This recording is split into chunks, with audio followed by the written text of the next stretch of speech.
इस classes for you में आपका स्वागत है। बच्चों, आज का हमारा जो टॉपिक है वो है स्वतः उत्सर्जन, उद्दीप्त उत्सर्जन, पॉपुलेशन इन्वर्जन, पंपिंग एंड मेटास्टेबिलिटी। ठीक है, तो इन सारे टॉपिक को बच्चों आज हम वन बाय वन करके डिस्कस करेंगे और आप लोग वीडियो को कंप्लीट देखिएगा, तब आपको ये बातें समझ में आएंगी। ठीक है, तो चलते हैं हम स्वतः उत्सर्जन को पहले समझते हैं। तो बच्चों, स्वतः उत्सर्जन होता क्या है, आप हेडिंग से भी समझ सकते हो कि स्वतः का मतलब होता है अपने आप, उत्सर्जन होना, यानी किसी भी एटम से इलेक्ट्रॉन का या फोटोन का अपने आप उत्सर्जन होना स्वतः उत्सर्जन कहलाता है। अब ये स्वतः उत्सर्जन कैसे होता है इसे हम जान लेते हैं। तो अगर हम बात करें, अगर ये एक हम एनर्जी लेवल रिप्रेजेंट कर रहे हैं, E1 एनर्जी लेवल और ये है E2 एनर्जी लेवल। ठीक है, अब आप सभी को पता है कि जो नंबर ऑफ एटम होते हैं ग्राउंड स्टेट में ज़्यादा होते हैं। ठीक है, number of atom ground state में हमेशा ज़्यादा होते हैं। अगर हम यहाँ पे हम इसको N1 मान लें, इसको हम N2, तो N1 में हमेशा क्या होता है, इलेक्ट्रॉन ज़्यादा होते हैं कंपैरिजन टू N2। अब यहाँ पे उपस्थित एटम को अगर हम बाहर से एनर्जी अगर हम सप्लाई करें, अब वो जो एनर्जी हो सकती है वो हीट एनर्जी हो सकती है, लाइट एनर्जी भी हो सकती है, थर्मल एनर्जी भी हो सकती है। ठीक है, एक्साइटेड स्टेट बहुत सारे भी हो सकते हैं, हमने यहाँ पे 3 ही दिखाया है, लेकिन एक्साइटेड स्टेट बहुत से होते हैं, जैसे E2 के बाद E3 भी हो सकते हैं, E4 भी हो सकते हैं। अब अगर हम बाहर से एचनी फ्रीक्वेंसी की फोटोन अगर हम इस पर इंटरेक्ट कराएं, तो ये एटम इस फ्रीक्वेंसी के फोटोन को एब्जॉर्ब कर लेगा और एब्जॉर्ब करने के बाद एक्साइटेड हो जाएगा। एक्साइटेड होने के बाद वह अपने ग्राउंड स्टेट से एक्साइटेड स्टेट में चला जाएगा। ठीक है, वह ग्राउंड स्टेट से एक्साइटेड स्टेट में चला जाएगा। अब जाने के बाद वह पुनः वापस आएगा, लेकिन यहाँ पे वह कितने टाइम तक रुकेगा, इतने 10⁻⁸ सेकेंड तक ही रुकेगा, क्योंकि वह उसका क्या है, वहाँ पे लाइफ टाइम है, वहाँ पे उसका वो लाइफ टाइम है, यानी 10⁻⁸ सेकेंड तक ही रहेगा। अब 10⁻⁸ सेकेंड के बाद एक्साइटेड एटम पुनः ग्राउंड स्टेट में वापस आएगा।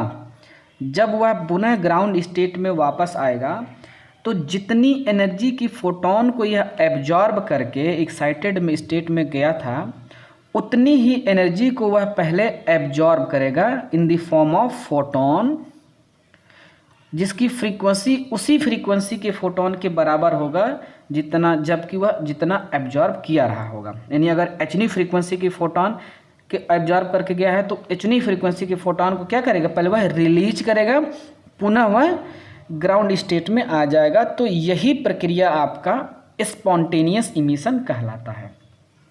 अब इस वाली फ्रीक्वेंसी की फोटोन जो है, इस फोटोन की जो फ्रीक्वेंसी होगी वही इसकी भी होगी, क्योंकि वही एब्जॉर्ब करके वह चला गया। यानी एक्साइटेड होने के बाद वह जितनी ऊर्जा को पहले एब्जॉर्ब किया रहेगा, वह पहले उसको रिलीज कर देगा। यानी जो एक्स्ट्रा एनर्जी है, यानी पहले आपका कहाँ पे था, वह ग्राउंड में, पहले आपका एटम ग्राउंड में ही था। अब जब उसको हम बाहर से एनर्जी दिए, तो वह क्या किया, एब्जॉर्ब किया, यानी उसके पास अब एनर्जी कितनी हो गई, पहले से कंपैरिजन में ज़्यादा हो गई। अब वह ज़्यादा हो गई, नहीं, इसका एक्साइटेड होके कहाँ पे चला गया, एक्साइटेड स्टेट में। अब एक्साइटेड स्टेट्स में जाने के बाद वह कितना टाइम तक रहेगा, 10⁻⁸ सेकेंड तक ही रहेगा। इसके बाद वह पुनः वापस आएगा। जो उसके पास जो एक्स्ट्रा अमाउंट की एनर्जी था, जो वह पहले एब्जॉर्ब किया था, वह कितना रहा होगा। अगर वह E1 से E2 में गया है, तो उसकी एनर्जी E2 माइनस E1 के ही बराबर होगा। ठीक है, अब यही एनर्जी एक्स्ट्रा रिलीज करेगा, यानी E2 माइनस E1 के बराबर एनर्जी को क्या करेगा, रिलीज कर देगा, और उसके बाद पुनः वह वापस ग्राउंड स्टेट में चला आएगा।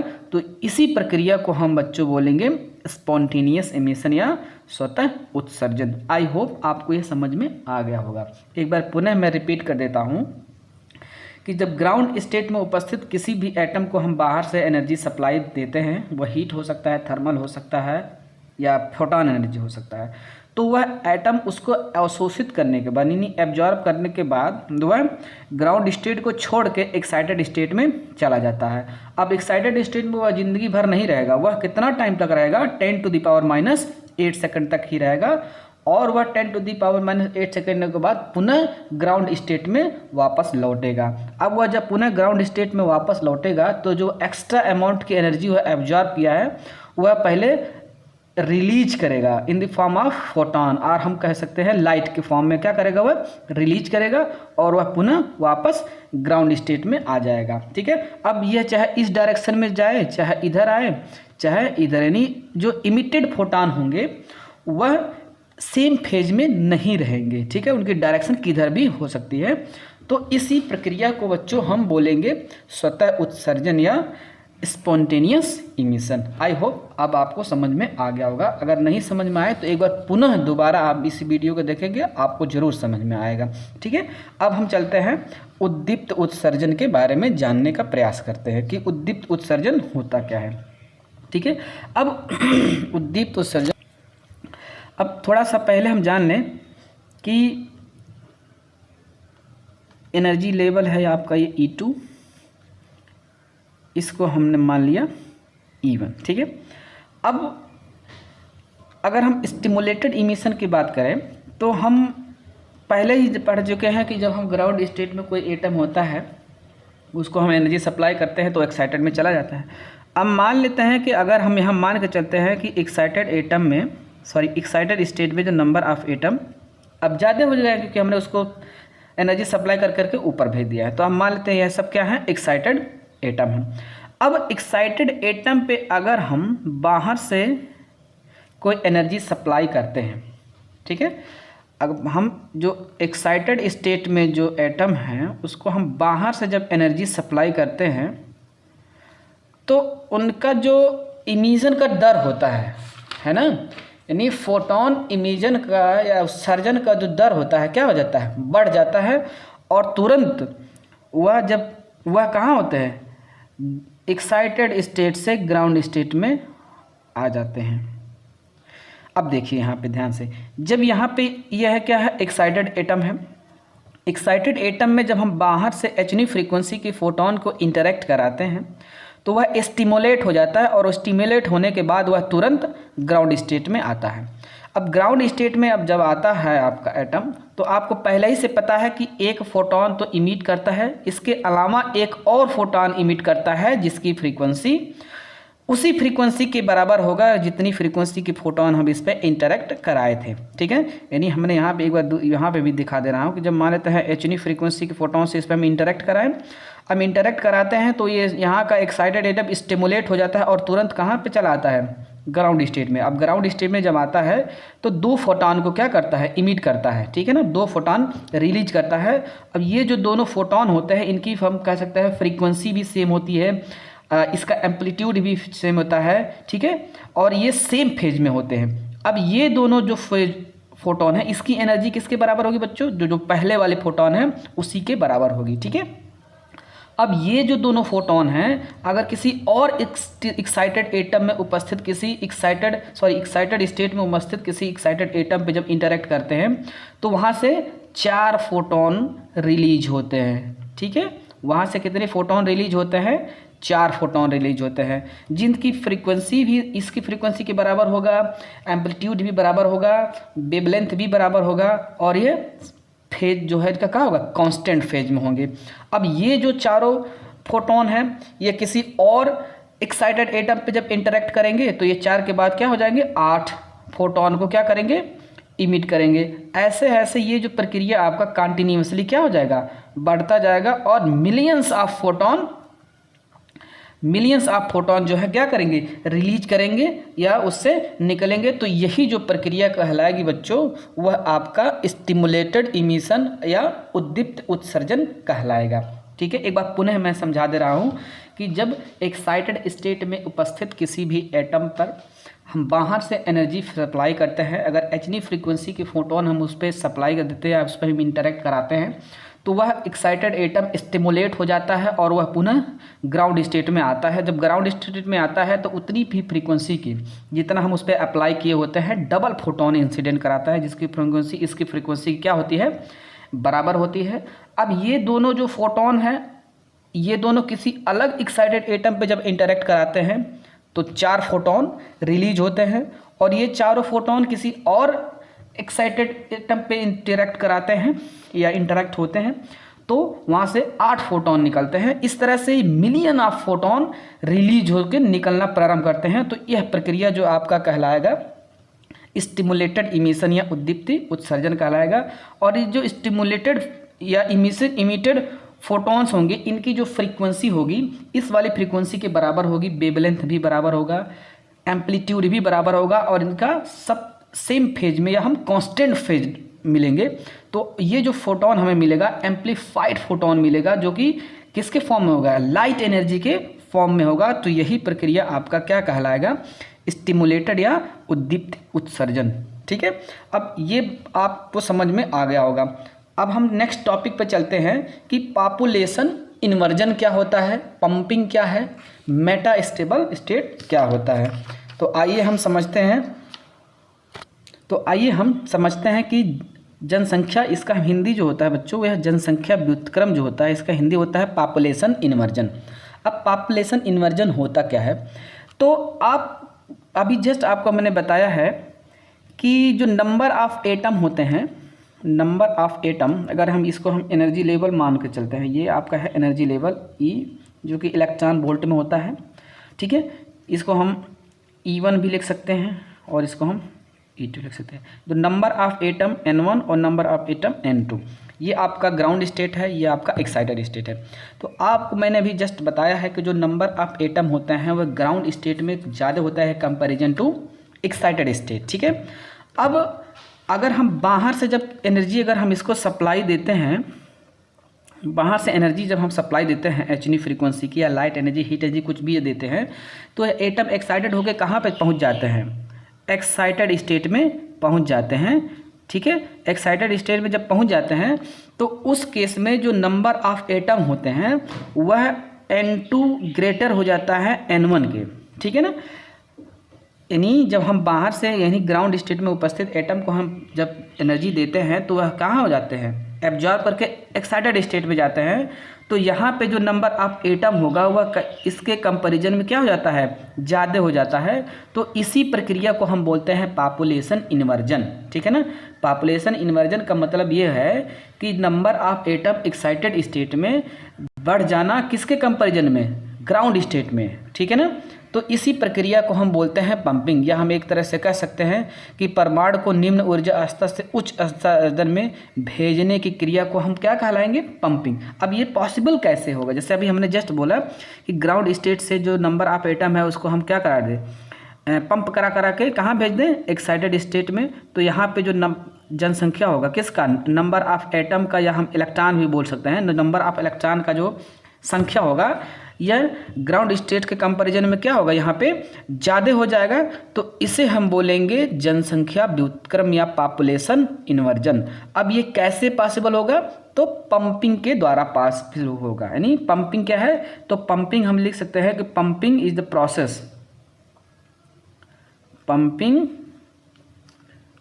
Is the process, pumping is the process by which population inversion achieve। ठीक है, यानी पंपिंग का मतलब हो गया, पंपिंग क्या है, एक प्रोसेस है जिसके थ्रू हम पॉपुलेशन इन्वर्जन प्राप्त करते हैं। यानी अब पंपिंग का काम कौन करता है, तो हम जो बाहर से एनर्जी सप्लाई करते हैं, देते हैं ना, वह क्या करते हैं, हम यहाँ के इलेक्ट्रॉन को हम क्या करते हैं, पंप करते हैं, और यहाँ से एटम जो होते हैं पंप कर करके यानी पंप कराते हैं, तो ये कहाँ चले जाते हैं, ऊपर चले जाते हैं। तो उसी को हम बोलते हैं, प्रक्रिया को हम बोलते हैं पंपिंग। यानी पंपिंग क्या है, एक प्रोसेस है जिसके थ्रू हम पॉपुलेशन इन्वर्जन क्या करते हैं, प्राप्त करते हैं। यानी यहाँ से हम बाहर से एनर्जी सप्लाई कर करके हम यहाँ के एटम को क्या करते हैं, यहाँ के जो एटम को भेज देते हैं कहाँ, एक्साइटेड स्टेट में। तो एक्साइटेड स्टेट में जो नंबर ऑफ एटम होते हैं क्या हो जाते हैं, यानी नंबर ऑफ एटम जो है एक्साइटेड स्टेट में क्या हो जाते हैं, बढ़ जाते हैं। तो इसी प्रक्रिया को हम बोलेंगे पॉपुलेशन इन्वर्जन। और किसके थ्रू जनसंख्या पॉपुलेशन बढ़ता है, तो पंपिंग के थ्रू बढ़ता है। पंपिंग का मतलब वह प्रोसेस जिसके थ्रू पॉपुलेशन इन्वर्जन को हम अचीव करते हैं, यानी प्राप्त करते हैं, उसे हम बोलेंगे पंपिंग। अब आगे जब हम हीलियम नियॉन और रूबी लेजर में पढ़ेंगे तो वहाँ पे अलग अलग तरह का पंपिंग यूज होता है। किसी में ऑप्टिकल पंपिंग होता है, ठीक है, तो ऑप्टिकल पंपिंग भी हम यूज करते हैं। किसी में हीलियम नियॉन जब लेजर पढ़ेंगे तो उसमें पंपिंग का कोई और एजेंट काम करता है, ठीक है। तो पंपिंग के कुछ अलग अलग एजेंट होंगे जो हम नेक्स्ट वीडियो में डिस्कस करेंगे। बट आप यहाँ पे यही समझिएगा कि पंपिंग क्या होता है, एक प्रोसेस होता है जिसके थ्रू हम पॉपुलेशन इन्वर्जन क्या करते हैं, प्राप्त करते हैं। जैसे अभी जस्ट हमने बताया कि इस ग्राउंड स्टेट में जो नंबर ऑफ एटम पहले ज़्यादा थे, लेकिन क्या हो गया, जब हम बार बार बाहर से हम एनर्जी सप्लाई करते हैं तो यहाँ का जो एटम होता है क्या होता है, एक्साइटेड हो के कहाँ चला जाता है, एक्साइटेड स्टेट में। तो इस एक्साइटेड स्टेट पे जो नंबर ऑफ एटम होते हैं वो क्या हो जाता है, ज़्यादा हो जाता है कंपैरिजन टू ग्राउंड स्टेट। तो इसी प्रक्रिया को हम बोलेंगे पॉपुलेशन इन्वर्जन। और यह कब किसके थ्रू पॉसिबल होता है, तो पंपिंग के थ्रू पॉसिबल होता है, पंपिंग के थ्रू पॉसिबल होता है। एक बार फिर इसका डिफिनेशन आप लोग याद रखिएगा, कभी पूछ लेता है कि पंपिंग क्या है। तो pumping is a process due to which the population inversion is achieve. यानी पंपिंग वह प्रक्रिया है जिसके द्वारा हम जनसंख्या व्युत्क्रम को प्राप्त करते हैं या प्राप्त कर पाते हैं, ठीक है। आई होप ये आपको समझ में आ गया होगा। अब हम चलते हैं मेटा स्टेबल स्टेट क्या होता है, जिसको हम मित अस्थायी अवस्था बोलते हैं। मेटा स्टेबल स्टेट को हम बोलते हैं मित अस्थायी अवस्था, या इसको हम लिख देते हैं मित अस्थायी अवस्था। अब ये मित अस्थायी अवस्था क्या होता है बच्चों, तो अभी हम आपको एक बात समझाए हैं कि नहीं, अभी हम जो आपको समझाए हैं कि मेटा स्टेबल स्टेट क्या होता है। तो आप एक बार, जैसे अभी जस्ट हमने बताया है कि जो ये हम एक एनर्जी लेवल डायग्राम पहले बना, ये एनर्जी लेवल डायग्राम E1 है और ये है E2, ठीक है। तो ये मान लेते हैं एनर्जी लेवल है E2, ये है आपका E1, ठीक है। अब जब यहाँ से एटम हम बाहर से देते हैं एनर्जी तो एक्साइटेड होकर कहाँ चले जाते हैं, एक्साइटेड स्टेट में। अब 10⁻⁸ सेकंड के बाद यह पुनः क्या होता है, ग्राउंड स्टेट में आते हैं। तो ग्राउंड स्टेट और एक्साइटेड स्टेट के बीच में एक ऐसा स्टेट होता है जहाँ पे ये आग के यहाँ से जो एक्साइटेड एटम है यहाँ से आग के क्या हो जाता है, इकट्ठा हो जाता है, यानी एक्युमुलेट हो जाते हैं, ठीक है ना। यहाँ पे आके एक्युमुलेट हो जाते हैं और यहाँ पे कितना टाइम तक रहता है, 10⁻³ सेकंड तक रहते हैं, ठीक है। तो यहाँ पे क्या कितना सेकंड तक रहते हैं, 10⁻³ सेकंड तक रहते हैं। इसका मतलब हो गया कि एक्साइटेड एटम से एक्साइटेड स्टेट से ज़्यादा टाइम तक यहाँ पे रहते हैं। तो इसी स्टेट को बोलेंगे हम Meta stable state. Meta stable state का मतलब होता है कि वह स्टेट जहाँ पे एटम का लाइफ टाइम एक्साइटेड स्टेट से ज़्यादा होता है, उसी को हम बोलेंगे मेटा स्टेबल स्टेट। अब मेटा स्टेबल में स्टेट में क्या होता है, जो नंबर ऑफ एटम होते हैं क्या होते हैं, ज़्यादा हो जाते हैं। यानी यहाँ से हम heat energy, light energy, thermal energy, जो भी एनर्जी है हम इसको देते हैं, ये चले जाते हैं ग्राउंड स्टेट से एक्साइटेड स्टेट में। अब यहाँ से जब आते हैं तो सब के सब क्या होता है, यहाँ पे 10⁻³ सेकंड तक यहाँ पे रहते हैं। 10⁻³ सेकंड के बाद यह पुनः ग्राउंड स्टेट में वापस आते हैं, तो फिर वह एनर्जी को रिलीज करते हैं, ठीक है। तो यहाँ पे जो नंबर ऑफ एटम हो जाए हैं ज़्यादा हो जाते हैं तो पॉपुलेशन इन्वर्जन अचीव हो जाता है। और यहाँ का जो लाइफ टाइम है एक्साइटेड स्टेट से ज़्यादा होता है, तो उसे हम बोलेंगे तो इसे हम बोलेंगे मेटा स्टेबल स्टेट। अब एक बात याद रखिएगा बच्चों की, जो मेटा स्टेबल स्टेट होता है हर किसी एटम में नहीं पाया जाता है। कुछ ही एटम्स होते हैं जिसमें मेटा स्टेबल स्टेट पाया जाता है। तो जैसे अगर हम मान लेते क्रोमियम हो गया, ठीक है, क्रोमियम हो गया, नियान हो गया, तो ये सब जो है एटम जो होता है इसी में केवल मेटा स्टेबल स्टेट पाया जाता है। और मेटा स्टेबल स्टेट में जो एटम का औसत आयु है या एवरेज टाइम पीरियड अगर हम बात करें तो 10⁻³ सेकंड या उससे अधिक होता है, ठीक है, कंपैरिजन टू एक्साइटेड स्टेट, ठीक है। तो बस याद रखिएगा कि अगर हम बात करें क्रोमियम